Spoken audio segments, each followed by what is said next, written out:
Earlier this year, Donald Trump claimed that the only reason why Hillary Clinton received millions more in votes was because there were millions of people who fraudulently voted.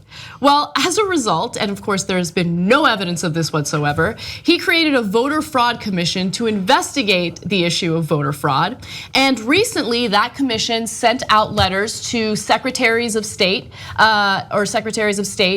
in all 50 states, asking them to turn over all voter information, okay? And that includes personal information about anyone who's registered to vote.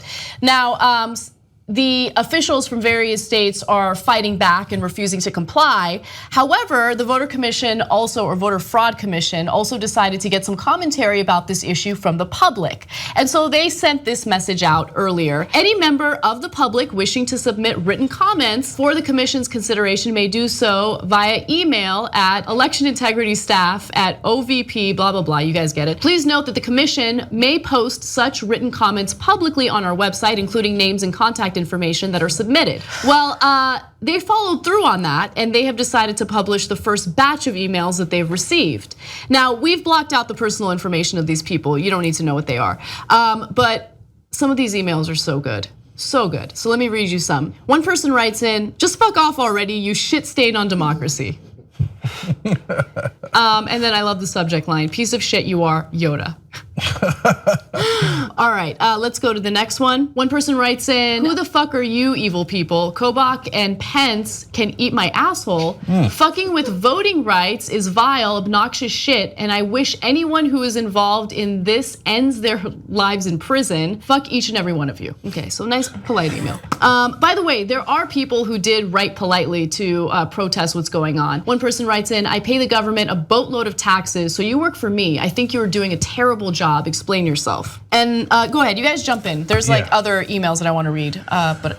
Yeah, so Kris Kobach is one of the most dangerous guys in the country. And so his specialty is voter suppression. So we don't want people who traditionally vote Democratic to vote, because then Republicans will lose elections.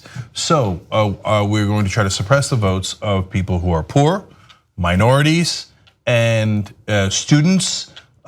And so all of these groups that are traditionally Democratic voters. So now that winds up having a literal racist effect, because he thinks, well, blacks vote for Democrats about 90% of the time. About 67% of Latinos voted against Trump, for example. So let's make sure less Latinos and blacks vote. And so what do they, now they can't say that. So although back in the day, the guy who started, Paul Weyrich, who started some of the top right-wing organizations in the country, actually admitted in 1980 in his speech, he's like, "I don't want everybody to vote. I want less people to vote. I want only our people to vote," right? Right. So this has been a clear pattern for decades now. They're just more brazen about it now. So instead of saying, "I don't want black people to vote," they say, "Oh, voter fraud. Yeah, that's it. We've got a lot of voter fraud." Now, the reality is you don't, and in fact, a lot of even the red states that they applied to for this voter fraud commission told them, I think the state of Mississippi literally told them to go jump in the Gulf. Okay, they're like, no, it's just not true. They had Republican after Republican look into it, and they're like, we can't find the voter fraud. You keep telling me to find it, but there isn't, right? Whatever they find is minuscule and usually done by Republicans. And so the reason they claim voter fraud is not because they're actually genuinely interested. If there was wide-scale voter fraud, we would want to stop it, right? Who wants fraudulent elections? Certainly not us. Republicans are more likely to fix elections than Democrats. Democrats seem like they don't even want to win elections, right? Whereas Republicans will do anything to win an election. The last thing we want is fraudulent elections.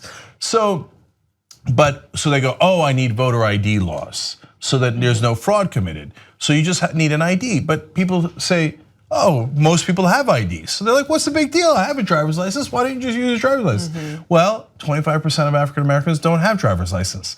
A lot of folks live in the city and they don't need a car, or they can't afford a car. So people in the cities that also mostly vote Democratic don't have driver's licenses, etc. So these laws wind up being racist. Hence, these, calling them a shit stain is not coming out of nowhere. It's because people are mad because you're taking their rights away. And wasting resources. Yes. Like, This is a waste of time. Yes, and resources. All because Trump is super insecure about the fact that millions more voted for his opponent, right? He's trying to prove something. There's nothing to prove. You lost. I mean, you won. You're president, right? But you didn't get the popular vote. Move on with your life. Right. Well, it's not just that though. It's because they want to set it up for the next election. Yeah, because he barely won. And he was deeply unpopular, and he won because 85% of white evangelical voters turned out to vote, which is a stunning number. They can't repeat that number. So they got all of their guys to vote as much as humanly possible. He got 81% of the white evangelical vote. So what they need to do next is make sure the other side can't vote. Right. That's what this is about. So that's why when people tell them to fuck off, there's a very, very good reason why. Absolutely. Help us build independent media. Become a member of the Young Turks. TYTnetwork.com/join.